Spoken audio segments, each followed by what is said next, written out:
Hey, Giants, welcome back to Stretch Revolution. I'm Nick Smith. Today, we're going to dive into the journey of vision. We've gone through abundance, we've gone through uncertainty, we've gone through the 6 root journeys. And so now we're stepping into the visioning of your creations. And so this will be a topic where you get a chance to really dive into what it means to vision, how to do it, why we do it, why it's important. So we're going to go into that now, if that works. So the word vision, let me remove some of this branding real quick so we can make this a little more clear. So that way you can see it. And so in the book, when I wrote this into the story of the giants and the smalls, Rit goes out and he meets the giant and he climbs the giant and he asks him to teach him how to become a giant. And the giant says, I'll teach you what a giant does, but becoming a giant is up to you. And he sets him down and then he walks away. And what was interesting is that Rit had a decision to make. Do I follow and learn from the giant, or do I go back to living a small life? So he follows the giant. He chooses to follow the giant. He goes and runs as fast as he can to keep up. The giant's walking away.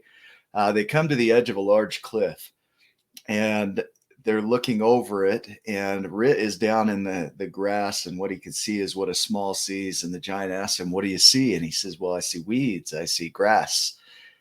And the giant asks him again. He says, what do you see? And he says, I told you, I see weeds and grass. It's like there's not much here. And he's feeling a little frustrated. And the giant puts him on his shoulder and stands up. And Rit sees the vision of what a giant sees for the first time in his life. You know, he had a chance when he climbed the giant, but now he gets to see some of the things that the giant sees. And Remy teaches him what a giant sees, how a giant sees, how they view the world, how they think about the world. And so it created something inside of Rit to start seeing that for himself, to start imagining that for himself. There is a thing within us called a mirror neuron, and it was discovered by accidents. They were studying macaque monkeys, and the researchers got hungry, and they had the monkeys wired up and were studying them. And the researchers went out and grabbed some food. Well, the monkey was watching this, and as the researcher would eat, the neurons inside of the monkey's brains were firing as though they were eating. And so it was an accidental discovery because they had no idea that these existed. But when the monkey saw the researcher doing the thing, it not only imagined it for itself, but the motor neurons that would activate that in their body also fired as though it was happening for them. In humans, they found that that happens for us too. When we see another human doing something, we observe them doing something, we start to fire within ourselves not only the idea, but the motor neurons that would create that as a behavior in our world. So as you think of the story with Remy and Rit, Rit gets to see a giant being a giant and starts to fire within himself. In a sense, if he were a human, the neurons that would fire as though he were already that. And so we have this ability to see people doing things and then start to create that in our world before we create it in our world.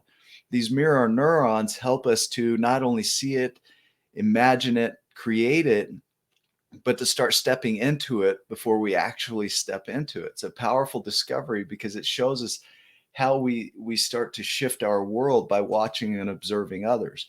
The word vision comes from the Latin vision, or Anglo-French vision, which means something seen in the imagination or in the supernatural. So there are some people who see imagery and others who do not. There's a thing called aphantasia that means that people don't see imagery in their minds. So when we say the word vision, the way I want to use that is a loose definition that you're able to think yourself into the creation. So you're able to imagine it in whatever form that you imagine it and put yourself into the creation before it's a thing. So you can put yourself there. So vision reaches beyond the thing that is. So we don't see it as it is. You know, we don't imagine our world and only see it as it is. We start to imagine it in a form that's different from what is. So we go into the conception of what can be. So imagination gives you the picture, vision gives you the impulse to make that picture your own. Um, there's some studies on that we'll talk about in a minute about how powerful vision is when it comes to creation. Imagine, the word imagine is, I think, the most powerful word in the English language, because what it does is it has you start to step out of reality and create things as though they already are. Albert Einstein said that imagination is more important than knowledge, because what you know is what you know. You see that there's not a lot of effort that goes into creating what already is. It's just a repetition. But imagination takes you beyond that, puts you out into the world of creating things that are not there currently.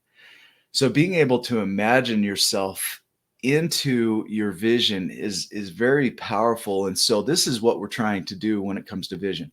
I'm not asking you to see it necessarily, but I'm asking you to slow down and think about what you would like to create in whatever form you use to do that. Catherine Lee, who was on our show, said that you want to create a vision so vividly that it becomes a memory of things yet to be. We had another lady that we had talked to that called it a pre-membering.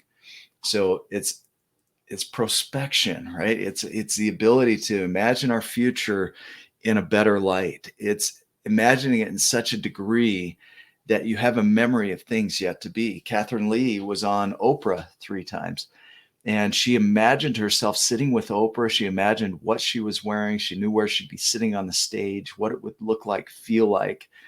And it was so real to her that it was a memory of something that had happened, even though it hadn't happened yet. So creating that vision is really creating the thinking and the memory in such a degree that you have a memory of things yet to be. So you can see it so clearly, a pre-membering of things that haven't happened yet, so that you anchor it in. That's what we're trying to do, is anchor in our ability to create that.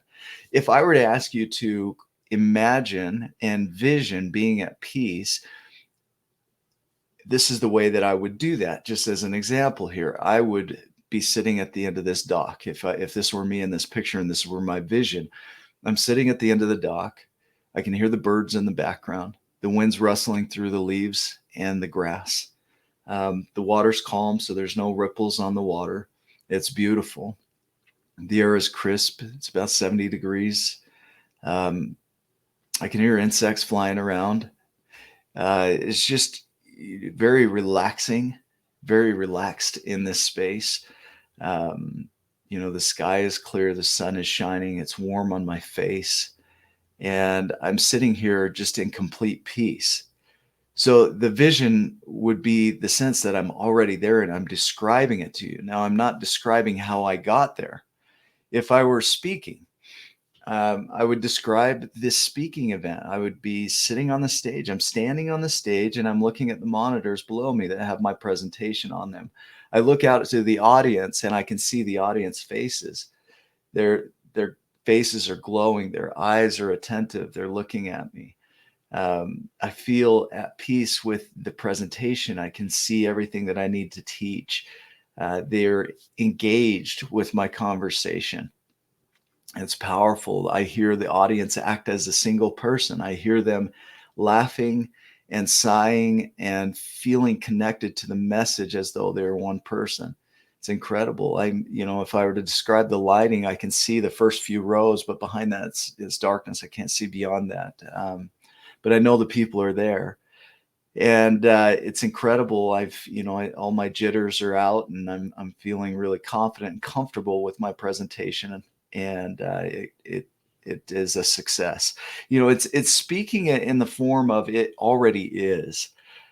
To create the emotional connection, to create the visioning of it, the thinking of it, of what it would be like for you to be in that space as though it already is. The word that we're trying to create here is fascination. And the reason I like this word is because it renders you unable to resist. It's a fixation. It's to attract and hold the attention of, from Latin fascinatus. So if you're fixed on your vision, it's really hard to let that go. When you anchor it in such a degree that You have a memory of things yet to be. It's hard to let that go. So you're fixated, you're fascinated to it, you're fastened to it. And when you can fasten to it, then nothing really gets in the way.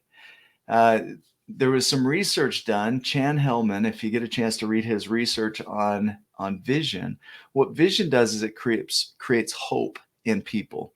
So hope is the belief that tomorrow will be better than today, and that you have the power to make it so. It's a fundamental element of our capacity to live life well. So when we can see things, and then we have a hope that things can be better, and not only have a hope that things can be better, but that we have the power to create that, then we're more likely to go for it. If we don't believe we can create it, then we don't put energy into it. And so that's what we're trying to create here, is the idea that I can see it so clearly that I have a hope that I could create that. And then having that hope that I could create that's going to get me to take action toward it. There's a theory called hope theory that it has three parts to it: goals, pathways, and agency. And in essence, it's this idea that when I have the vision, then I will find the pathway. And if the pathway that I'm on doesn't work, then I'm willing to find another pathway. And we'll talk about that in surrender, in the journey of surrender, and also nurture. So we're very adaptable. So we have the vision. We know we can create the vision. We have the hope that we can create the vision. And we're open to whatever the pathway needs to be so that we can create that vision. And then also we have the agency to be able to create it in any way that we can imagine. Not only that, that we have the power to create it. And so when you're able to anchor into that vision and hold on to it, you let go of the path. We don't let go of the vision, we let go of the path. And we'll talk about that in the journey of surrender. So, but you know that the pathway is there. And if one thing becomes an obstacle, it'll become a step to the next thing. That, yeah, that didn't work, but let me try this over here. And that didn't work, I'll try this over here. Thomas Edison talked about 10,000 ways that didn't work. He was willing to take whatever step he could take to create the pathway that would. And so that's what I'm talking about here, is be open to the pathway being different from what you have in mind. The goal with all of this is to imagine life different from what it is, to imagine whatever it is you have in mind as though it already is, to create that premembering, to step into your power, to, in a metaphorical sense, stand on the shoulder of a giant and create a vision for yourself that is bigger than where you're at today. And so as you step into that, you might not know the pathway. You might not know how to do it when you step into it. You might not have the capacity to do that yet. So you'll lean into that as well. And so my challenge for you this week is to really lean into your vision. The meditations and the quotes that you'll receive throughout the week will help you with that.